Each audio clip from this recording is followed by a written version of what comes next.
What's up YouTube, I'm Guy, and today on the channel we're going to be checking out a Steinhart watch. The watch in question is of course the Steinhart Ocean One Titanium 500 GMT. Now, curiously on the Steinhart website, they don't call it an Ocean One, they just call it the Ocean Titanium 500. But if you look at the dial of the watch, the dial says Ocean One, so I don't really know which nomenclature it is that they prefer. I'm going to go ahead and call it Ocean One because that's what actually is printed on the watch. Regardless though, that is the watch we are taking a look at. It is their titanium cased GMT watch with the blue and black ceramic insert bezel. It's a really cool watch, and I'm very happy to have it here for review today. This watch is on loan from a viewer who has kindly lent me several watches in the past, and I have to extend a big thank you to him for continuing to help out and support the channel with these loans. I really do appreciate that.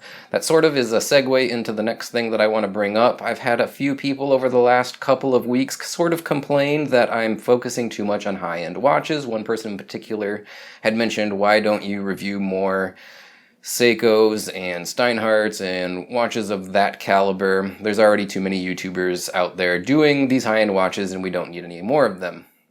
Well, I largely rely on the generosity of viewers to loan me watches, so if you're interested in seeing me review something in particular, either get a hold of me via email and talk to me about watches you might be interested in loaning me, or reach out to manufacturers via email and tell them that you like what I'm doing here and you'd like to see me review their products. Perhaps they would reach out to me directly in order to send me some samples on loan for review. In the meantime, I can only review what I have access to, and I've been very fortunate in that I've had access to some pretty nice higher-end luxury watches lately. I just gotta do what I gotta do.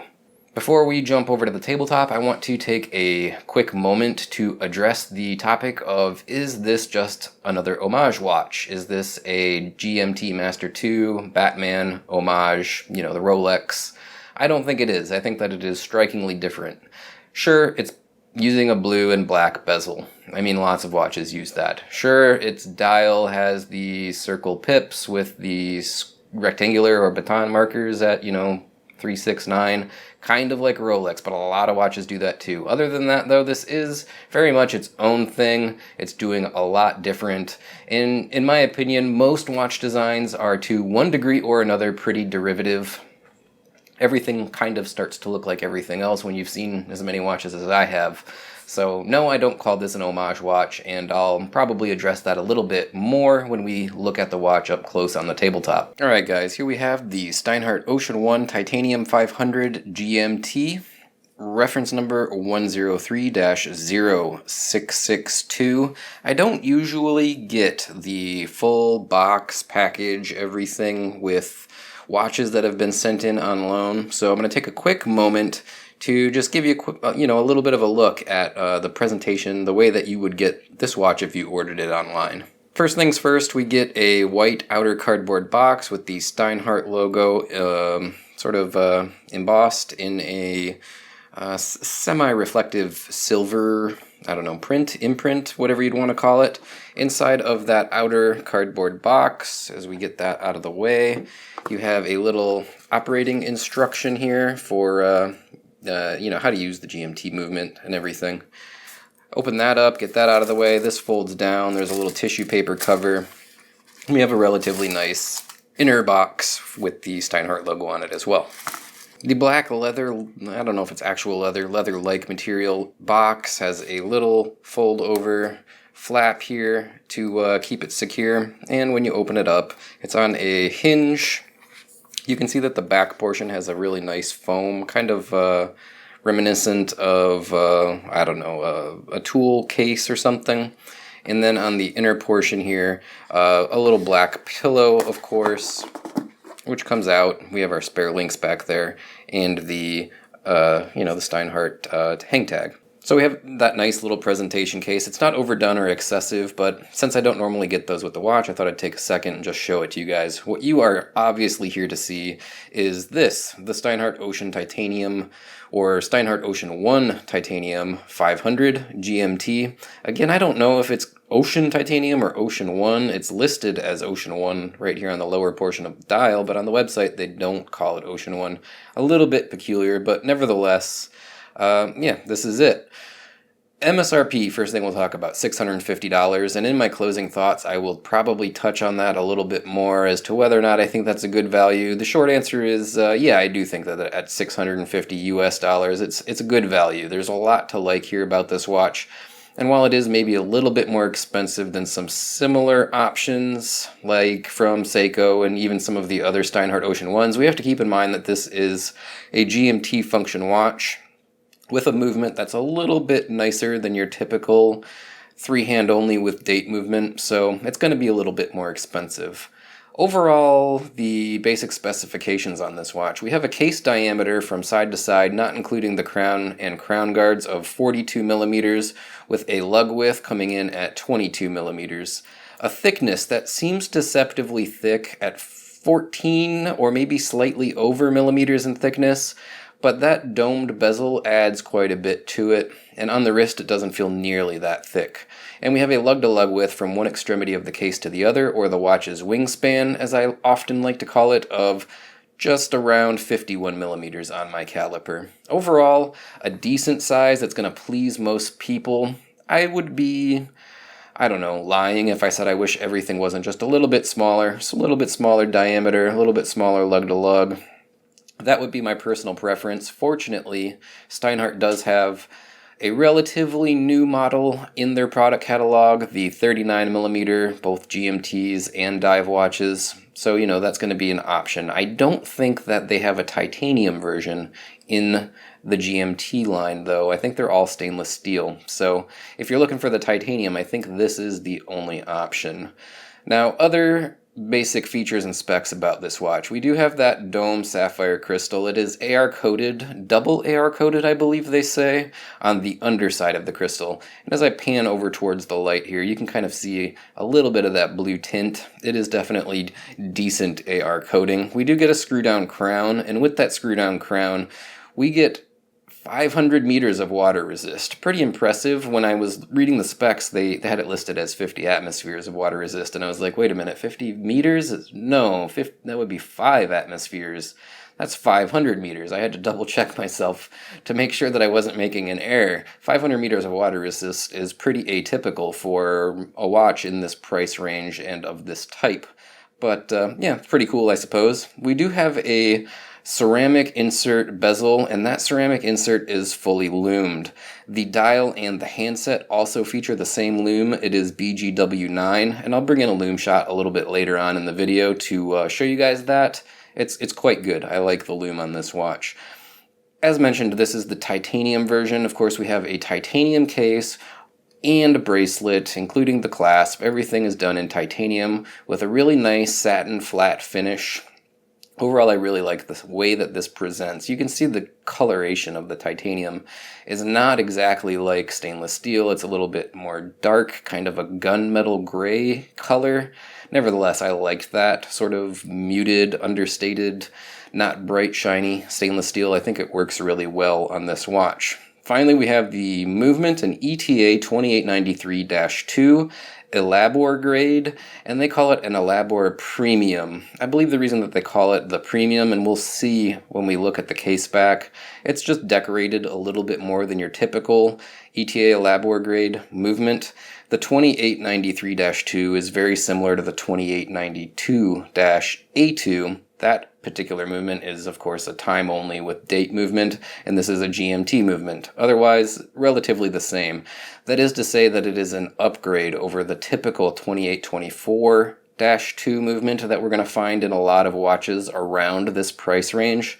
Differences are going to be slightly tighter regulation and regulated or adjusted in 4 positions as opposed to 3 on this 2893 and likewise the 2892.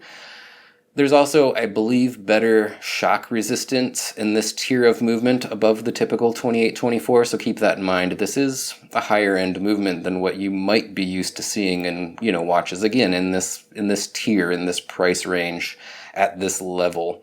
The movement itself is a 21 joule movement with a 38-hour power reserve. It runs at a rate of 28,800 vibrations or beats per hour. That is, of course, hand wind and hack. We do have a date complication down at the 6 o'clock side of the dial, and obviously, as you can see, a GMT function.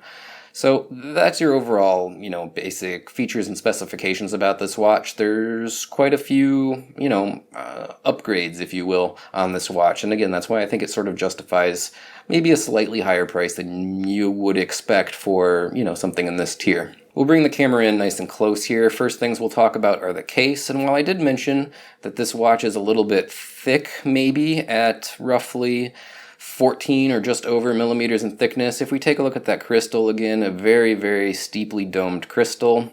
Overall, though, the thickness doesn't feel as thick as it sounds on paper.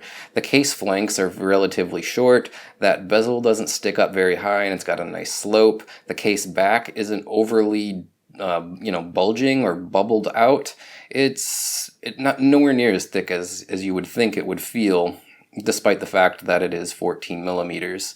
The finish on the case, again, it is titanium. I really like it. It's just kind of this flat gunmetal gray. It's a brushed satiny type of finish. The entirety of the watch, the sides of the flanks, the tops of the lugs, the end links, and the bracelet, even the edges of the bracelet. There's not even a hint of polishing on this watch. I appreciate a nicely polished and highly, finished, if you will, case. The presentation, of course I like that, but I like this too. I think that what they decided to do with on this watch is kind of a home run in my mind. I really like the aesthetic and the style. Now, on the right-hand side of the case, of course, we have the crown guards, which come off and comfortably cradle that screw down and signed crown. The crown itself, very nicely textured or knurled so that you can operate it with no problems at all. The threading to unscrew it is fantastic, and once you get it into that first position, it sort of just pops out a little bit right there. Hand winding the movement is just silky smooth. You almost don't even hear the movement winding. It's outright excellent. Pulling the movement, or the crown rather, out to the first position allows you to set both the date and the GMT hand, and pulling it out to the second position hacks the movement and allows you to set the time. I'll demonstrate that here in a few minutes, but I want to go over a couple of other things first. I want to touch on that domed AR crystal. It's interesting. It has a little bit of a kind of chamfer or bevel on the edge, not going down, but coming up, and then a nice dome, if that's picking up good on the camera. Hopefully it is. As I kind of tilt it here, you can see that dome. It doesn't really distort your view at all, but it's kind of interesting. It's kind of a little bit reminiscent of what you might expect from an older style acrylic crystal. But of course it is sapphire, so highly scratch resistant. And, excellent quality. That AR coating does seem to help, and you can kind of pick up a little bit of that blue tint when you get some very bright lights. Even with very bright lights, you can still see the entire handset there, though it's not exactly legible, shining or facing directly into my studio lights. But it is noticeable that there is AR coating there. It is functional. In keeping with the excellent texturing or knurling on the crown, we also have great knurling on the bezel, and manipulating the bezel is no problems. This is a 120-click unidirectional bezel, and I have some things to say about that, but it's kind of in conjunction with how you operate the GMT functionality, so I'll save that portion of this bezel discussion and just touch quickly on the bezel itself. We have a ceramic insert with engraved graduations for every hour, 24 hours of graduations.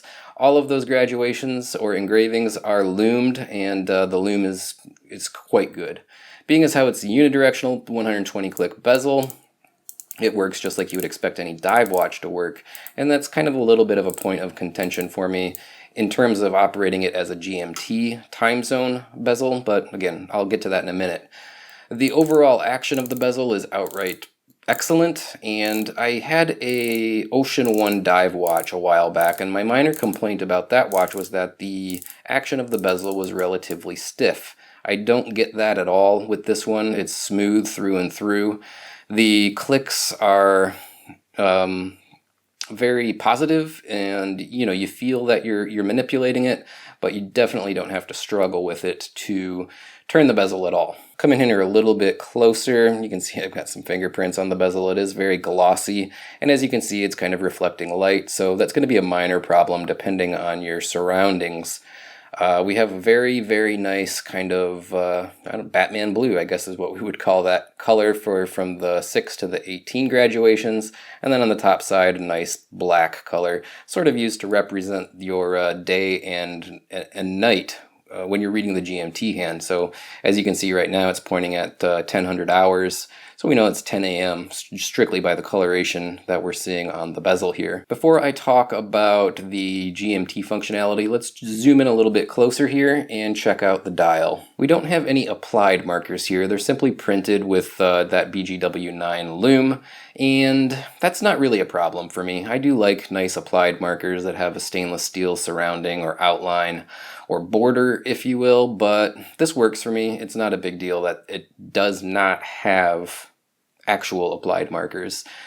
The presentation of the dial is sort of, Rolex-like in that it has circle markers for all of the numbers with the exceptions of rectangular or baton or stick markers at the 3, the 9, and the triangle at the 12. We don't have a marker at all over at the 6 o'clock side because we have the date complication there. The date complication at the 6 o'clock works really well for me. I like it. Generally better than a 3 o'clock date, just a little bit more symmetrical in my opinion. You can see there's kind of a cutout in the dial that is beveled inward, I guess is how I would describe that. So it's not just a simple square, there's a little bit of depth there. The branding on the dial, Steinhart logo at the top, Ocean One Titanium GMT down at the bottom, with that titanium GMT text being outlined in blue to match up with the GMT hand looks really good in my opinion. The hour and minute hands, they're a little basic, but certainly very legible. They are filled in the center with a thin plot of that BGW9 loom, but otherwise just kind of basic pencil style hands with no real decoration or embellishment.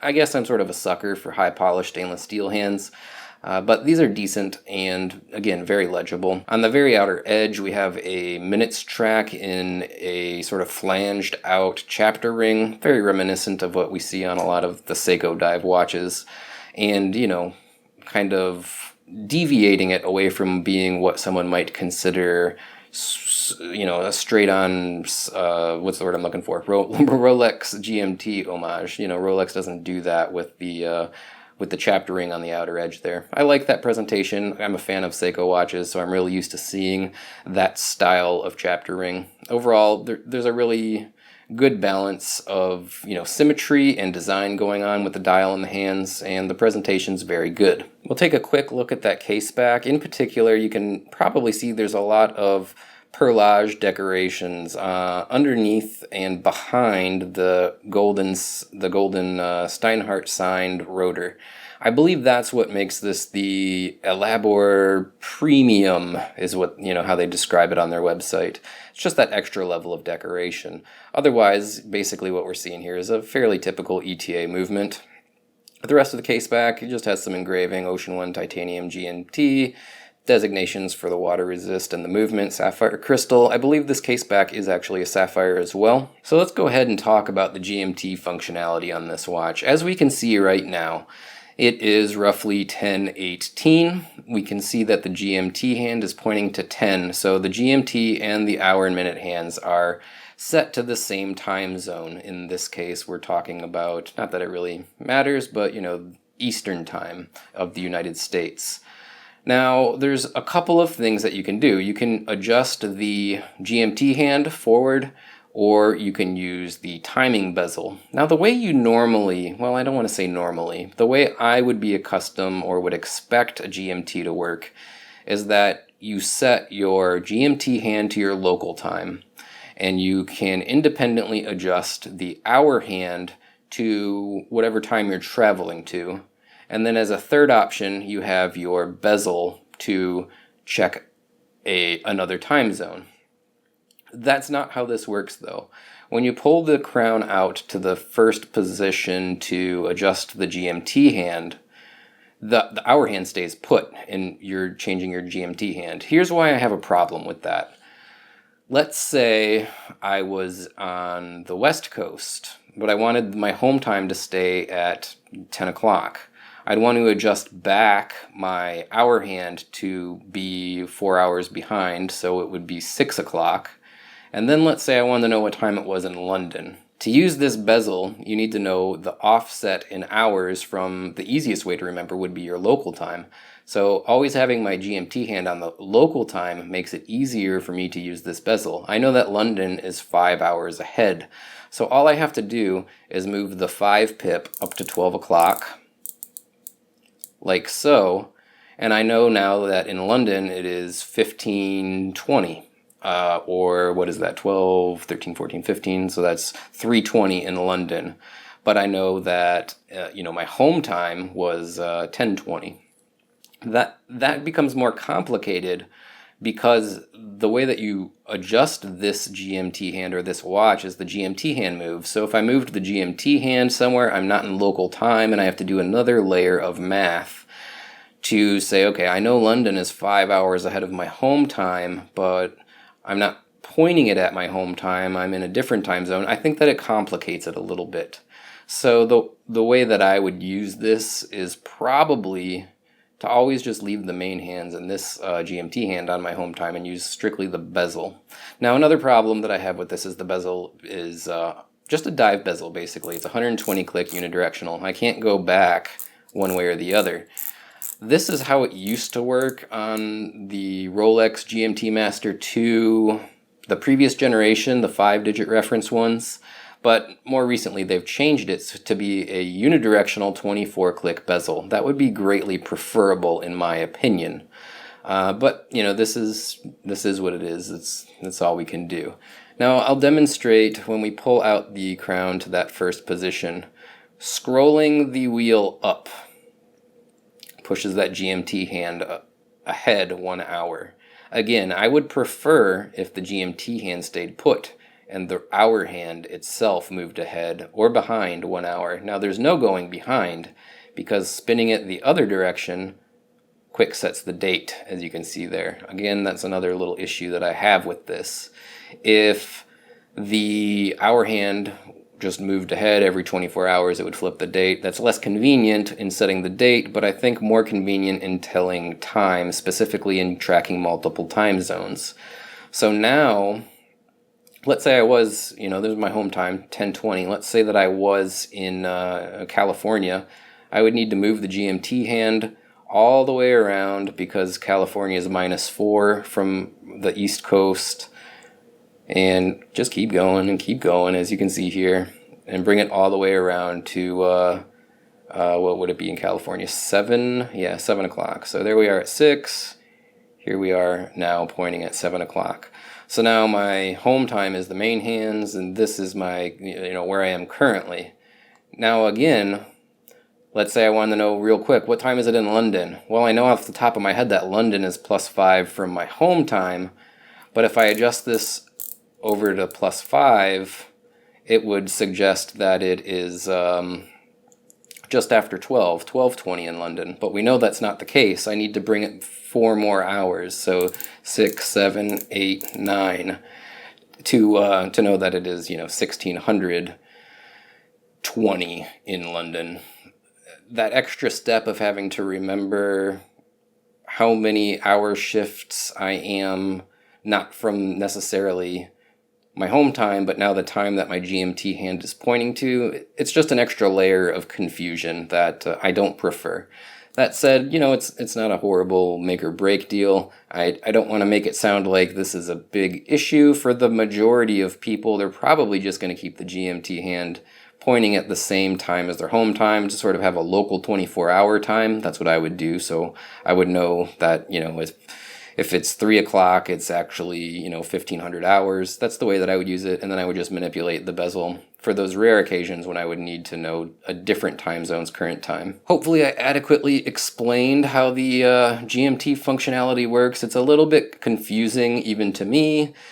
in practice, so it was probably a little bit difficult to explain as adequately as I could. Suffice to say, though, it is functional, and if you get over the hurdle of the fact that the GMT hand is what you adjust and not your your active hours hand, you can make it work. It's not that big of a deal.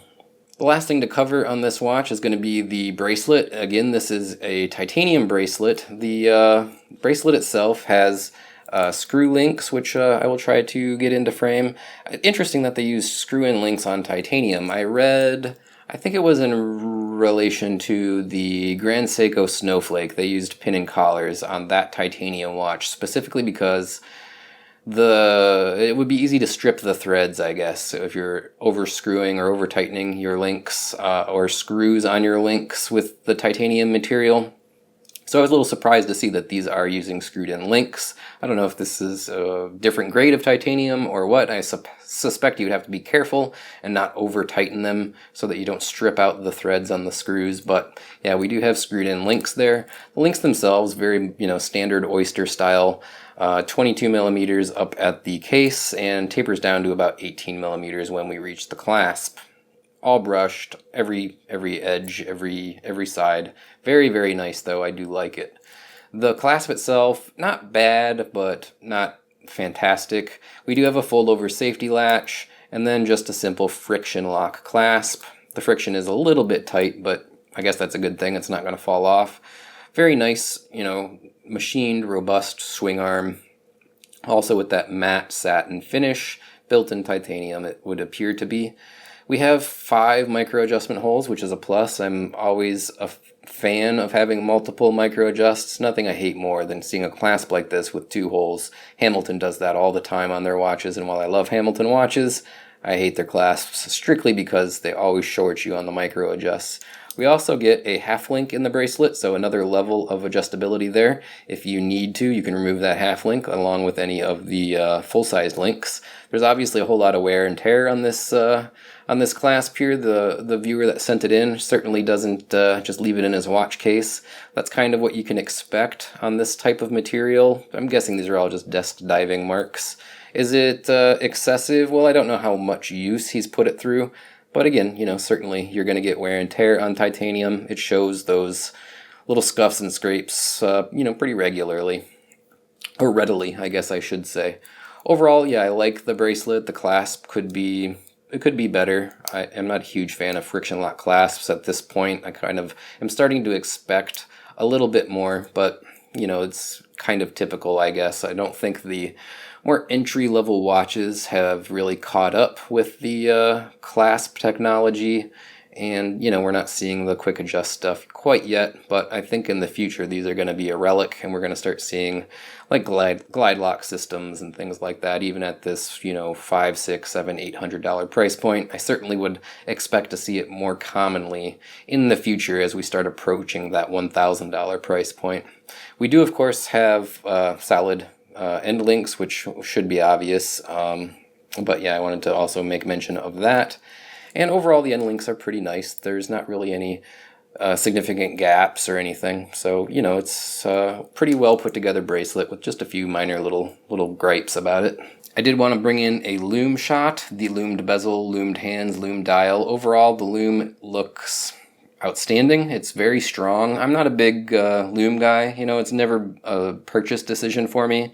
I would never say I'm not getting a watch because the loom is bad. As a matter of fact, if a watch has no loom at all, that's really not a factor for me. But I can appreciate when loom is good, and I'm certainly going to show it off when I have a watch here that does have good loom, and this is no exception. Alright guys, I hope you enjoyed that presentation of the Steinhart Ocean One Titanium 500 GMT, reference number 103-0662. A great little watch. I was very impressed with it. A few little things that, I might nitpick and say I wish it worked one way or the other, in particular the way that we set that GMT hand, as we discussed in the tabletop. And it's not bad, it's usable, but I would like it to work the same way that the Rolex does and several other GMTs. That would just be my personal preference. Otherwise though, not really much to dislike about this watch. It was really impressive. I'm going to say that at the price point, it's a pretty decent value. If you're a fan of titanium watches, and I know some people aren't, I have a buddy that's loaned me a lot of watches, and we've discussed titanium from time to time. He just absolutely won't buy it. I'm sort of partial to the way that it looks. I like that it's a little bit lighter, and overall, yeah, I have no problem with titanium. So if you like the style of this watch, if you like that titanium case, I think it's a decent value. That what was it? Roughly $600 to $650 after shipping, in that ballpark. Ordering it direct from Steinhart. So yeah, pretty impressed. All right, guys. Well, that's going to do it, and I want to say thanks again for tuning in. If you would like to help support the channel, there's a number of ways that you can do that. Down in the description, you will find a series of links to my social media accounts, be it Facebook, Twitter, and Instagram. Follow me on any of those if you'd like to. Number 2, if you'd like to help support me on Patreon, I could always use more help over there. Big thanks to the guys that are over there supporting me right now, but more help is always welcomed. Number 3, if you like anything that I've reviewed, you can always find links to those products on Amazon down in the description. Those go through my affiliate account, and if you purchase anything that I've reviewed, or anything else for that matter, I get a small commission. Those commissions do add up, and a big thank you to everyone that's been using those Amazon links in the past. I really do appreciate it. Well, until next week, we will go ahead and sign off and say thanks again. Bye now.